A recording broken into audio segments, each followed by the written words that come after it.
আসসালামু আলাইকুম everyone, welcome to my channel. আজ আমি আপনাদের সাথে শেয়ার করব দুই রকমের শরবতের রেসিপি। প্রথমে আমি আনারসের শরবতটা শেয়ার করতেছি।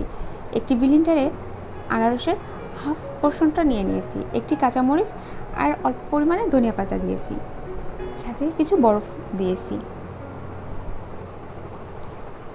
এরপরে চাট মশলা দিয়েছি। চাট মশলাতে ফ্লেভারটা খুব সুন্দর লাগে।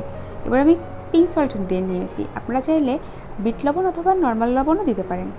আমি এটাকে পানিবিহীন ব্লেন্ডার করে নিয়েছি। এরপর এতে 2 গ্লাস পানি অ্যাড করতেছি। আপনারা চাইলে পরিমাণ বাড়িয়ে দিতে পারেন। এরপরে একটি গ্লাসে বরফ দিয়ে নিয়েছি। তারপর আমি শরবতটাকে ছাঁকনির মাধ্যমে সেঁকে সার্ভ করতেছি।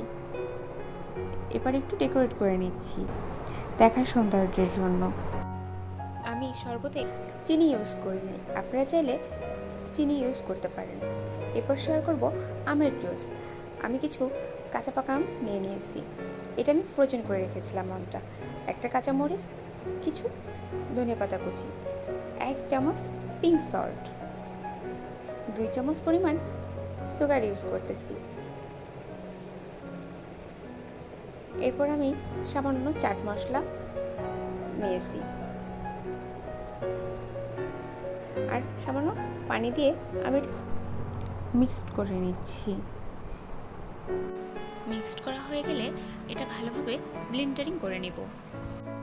এই গরমে শরবত খেতে সবারই ভালো লাগে, আর সেটা যদি হয় ঘরের তৈরি জুস, তাহলে তার কোনো কথাই নেই।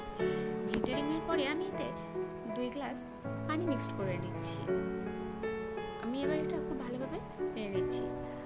আমি আমের জুসটা ছাঁকনিতে ছেঁকে নিব না, এটা এমনিতেই খেতে খুব ভালো লাগে। এবার এতে আমি আবারও 2 চামচ চিনি আর 1 চামচ লবণ দিয়ে নিচ্ছি। আপনারা চাইলে পরিমাণ কম বেশি করে নিতে পারেন। এবার খুব ভালোভাবে মিক্সড করে নিচ্ছি।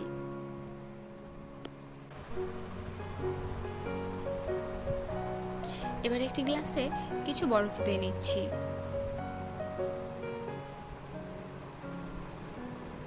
এরপরে শরবতটাও দিয়ে নিব। হাফ পোর্শনে আমি শরবত দিয়েছি আর হাফ পোর্শনে আমি নর্মাল পানি ব্যবহার করব, কারণ এটা আমি সেঁকে নিইনি বলে আমের পালটা একটু ঘনত্ব, জুসটা একটু যদি পাতলা টাইপের হয় তাহলে খেতে খুব ভালো লাগে। এবার এটাতে আমি খুব ভালোভাবে মিক্সড করে নিচ্ছি। এভাবে বাসায় তৈরি করে খেয়ে দেখবেন, খেতে খুব সুন্দর হয়। আর আসছে সামনে রমজান মাস, আপনারা চাইলে এটা বাসায় তৈরি করে নিতে পারেন। ইফতারের জন্য এটা বেস্ট অপশন। আর আমের জুসটা বাসার বড় ছোট সবাই খুব পছন্দ করে। আমি একটি বরফের পাত্রে আমের জুসটা দিয়ে নিচ্ছি, এভাবে করে বরফ করে রাখার জন্য। যখন ইচ্ছা হবে খেতে, তখন এটা বের করে পানির সাথে মিক্সড খেয়ে নিতে পারবেন, আর সময়ও বেঁচে যাবে। আমার ভিডিওটা যদি আপনাদের ভালো লেগে থাকে, please like, comment and share করবেন। আর আমার চ্যানেলটা সাবস্ক্রাইব করতে ভুলবেন না। দেখুন শরবতটা দেখতে কতটা ইয়াম্মি হয়েছে, খেতেও ততটাই ইয়াম্মি। সবাই ভালো থাকবেন। আল্লাহ হাফেজ।